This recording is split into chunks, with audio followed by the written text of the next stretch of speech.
you through a laptop? Yeah, it's through a laptop. It's through a laptop, yes. Can you hear me now? It's better. Let's maintain silence here. It's better if you can bring yourself a little bit closer to the microphone of the laptop. It would also help.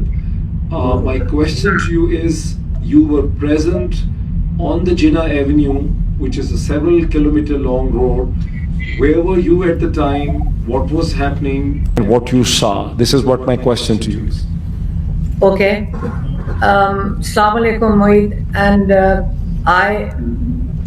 in fact, I wanted to join you so that I could give you an account because we were present right there, closer to the front. You see, the problem everybody is talking about is a D chalk, this location. It's still a road. This is an avenue that runs to the center of Islamabad. That's the main road over there. So people, when they come for a protest, come on, next time you're going to say that you should book a space for it. There were thousands of people. I think there were over 100,000 people when they marched for a protest. And please keep in mind what the protest was for. Imran Khan had called the protest for the prisoners that are incarcerated in jail. These are political prisoners which have been incarcerated in jail, illegally incarcerated. Secondly, he said, you come for your stolen mandate, which is for democracy. And the third thing was for the rule of law, because we know that there are certain laws enforced in Pakistan, which is for the suppression of the Supreme Court. So these are, people had come for their own rights. They were demanding an end to the fascism that we've all been suffering for the past 1.5 years. My brother's in jail, my nephew's in jail. My sister and I were picked up and taken to prison for 3 weeks. So, and there are thousands of other people who've had to face really hard, it's been very, very tough. Their relatives are picked up. So if people come to protest for their rights, my niece, my sister and myself were standing right there and very close to where everything was happening. My niece, my sister's granddaughter, who's about 15, 16-year-old, she was with us. There were old people, there were women. Nobody goes with their children. Nobody goes to a protest with their children if they think you're entering an area where you are going to create a riot. It was because we went there for our rights. So while we were right there in front where you're talking about the space, they're tall buildings. So about 3:30, a lot of people brought empty shells for us and they pointed out the buildings where the firing was coming from. They said there's sniper rifles on the rooftops. And they said, it was quite shocking, I can tell you that. Now, these are not people who are protesting or breaking anything. I'm telling you, this is where we were standing. There were people sitting on the roadside. They'd been on the road for over 30 hours. So they were resting on the green belts. They were resting on the service lanes. It's a very widespread area. It's a market. So they were just people sitting on the road or standing like we were. So when you start firing, whether it's one bullet or whether it is 2 bullets, just explain why would you fire into a crowd when they are only sitting over there. It is a protest. So the crime now is that you cannot protest or ask for your rights. That is the crime that was committed that day. And you start firing into the crowd, and in the documentary, I could see they used the word afternoon. By the afternoon, there were already 12 people dead that we are claiming because they were taken to the hospital. The real operation started late at night. When we left, it was about 10 o'clock at night, 9:30, 10. And by that time, I think about 8:30, it was already pitch dark. So when this military unit moved in, that is when the real massacre occurred. So when you're counting dead bodies, I can tell you, we saw they were firing at people just standing over there. When you start firing from rooftops, you just fire into anybody. Somebody picked up a picture. You haven't seen those pictures. where somebody picked up Imran Khan's portrait and he was getting himself up, he was having somebody photograph him, and they shot him dead. There are accounts where a person is making his selfie and you could see that he is shot in his shoulder. We saw the wounded. I mean, I'm not talking about rubber bullets. These are like bullet wounds. And that already started at 3:30 in the afternoon. So there's a difference. I will point out, in the afternoon there was sniper rifle, but at night there was a proper operation. And that's when they use the bigger guns. Like these, you can hear them in the videos. There's so much evidence available of how in the pitch dark you could hear the machine. It's like machine gun fire, whatever they use, whatever automatic weapons they used. The question remains, why were people fired upon? Was it to make them create an atmosphere of fear? Let me point out that these people, when they came out, we were walking down one of the main avenues, which we call Srinagar Highway. We were with them all night. And when, like, we were in a car, but we were moving with the people. There were miles, I'm talking about miles of people walking on foot with the determination, with the jubilation. It was like, I asked some of them, what are you feeling today? They said, we feel we've come out of a very dark time of 1.5 years. And we feel, and they were waving. I can tell you, I have waved.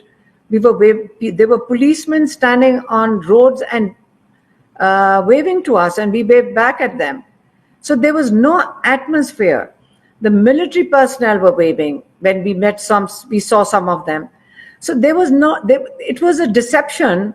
I'm telling you, there was no atmosphere where you could feel that you're going into a trap.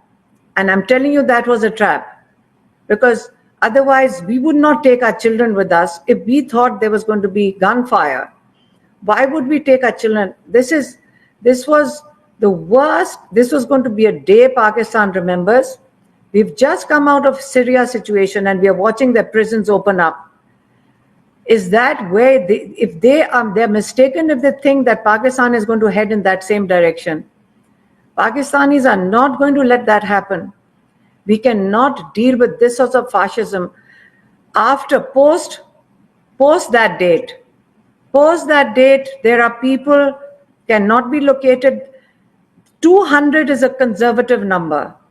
There are hundreds more that people are still looking for, because there are thousands in prison.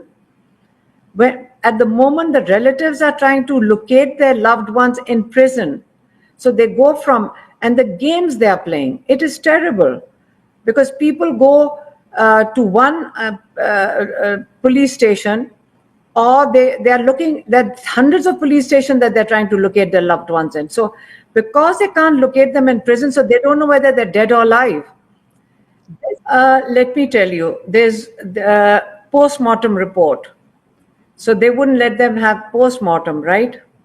Then when they got a post-mortem, when they got one of them, a young boy, 17-year-old, they got the post-mortem done. The hospital wouldn't give them the report. And their home was raided. They were threatened. The amount of threats, I mean, you can't imagine how the relatives are being treated. So the relatives are in absolute fear. Where do you take the families of the people who died? Where do you take the families of the ones who are injured? They are being threatened. So some have come forward. If people want to interview them, we've sort of, volunteers are saying that we will sort of fudge their faces, blur their voices and faces and have the interviews. But there is a lawyers team which are working on it. But when we say missing, remember, I'll repeat myself, there are so many volunteer lawyers that are going from one police station to the other, helping the relatives locate them. You cannot identify the dead until you identify unless the missing are not located. Their relatives will not know whether they are dead or alive. So I understand when the political party is unable to give a confirmed number because there are no dead bodies. So legally they say that unless we don't have a dead body, how can we say that they are dead? so they could be located or traced to a police station. This is a very serious time. And for and I'm telling you, and I'm telling my Pakistani overseas, they understand that they have relatives over here, that it is a very big mistake to have shot at your own people. If for a minute they think that people are now going to sort of retreat with fear into their homes, I think it's a very serious situation in Pakistan right now, because you do not bring your military out to shoot at your people. That never happens.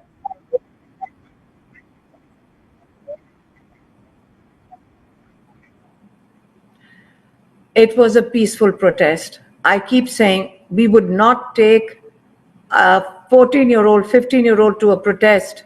We were right there in the front. If you say, oh, they were about to break into what area? Were they going to break into the? There's a big distance. People come and protest over outside the White House, don't they? Outside the gate of the White House? Do you not come and protest in front of the White House? You're talking about at least a kilometer away from any of these buildings. So if you're a kilometer away, you're not even close to the building. So why were you firing at a crowd sitting in the middle of a road? And I'll tell you what happens with young people anywhere in the world. It's a universal factor. You fire tear gas and rubber bullets at them, they turn around and pick up the tear gas shells and throw it back. That becomes a game. Even I was telling them, there's a tear gas shell over there, throw it back. Because you want to save yourself from tear gas. Why not? Why are you throwing tear gas at me in the first place? That, apart from that, a game of tear gas is understood. But when you put people, snipers on top of a building, that's a crime. It is a crime against humanity. It is a crime against peaceful protesters. And it is not just limited to Pakistan. When I mentioned it on Australian TV, and I would like you to hear that.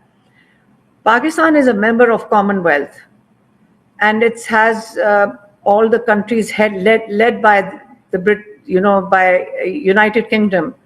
And I did ask the three main factors, like the 3 points of the charter, which brings all these nations together, is rule of law, democracy, human rights. Exactly the 3 points that this protest was for. So when we are demanding or protesting for these 3 points, for human rights, for rule of law, and for democracy, why would we be fired at? Why were we shot at? Why was my granddaughter, my sister's granddaughter, put at that risk? What was that the fault of a 14-year-old? There were so many children there. There were so many older people over there. So